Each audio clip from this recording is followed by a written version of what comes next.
Samantala, muli pong nagpahayag ng tiwala ang Malacanang na mapapagtibay ang panukalang Bangsamoro Basic Law. Ayon po kay Presidential Spokesperson Secretary Edwin Lacerda, ang pagsusulong ng kapayapaan ay para sa kalinga o kagalingan ng lahat at sa ibayong pagsulong at pag-unlad ng ating bansa. Umaasa rin po ang Malacanang na susuportahan ito ng mga mamamayan at maging ng Kongreso.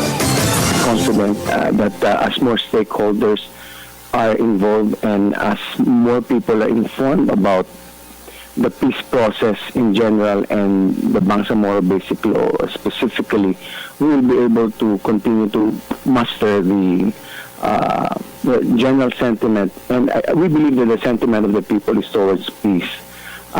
It's just that we need to look at the peace process from the prism of all the stakeholders involved, and not necessarily in just one incident, the Mama Sapano. It is really true.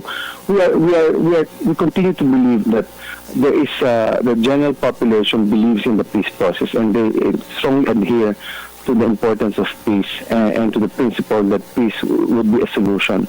What we need to see now is the specific BBL that is being discussed before Congress na pag-usapan niya ng mga stakeholders, at kung sakaling may magkakaroon sila ng ibang mga amendments or discussions, pwedeng idulog yun sa Kongreso.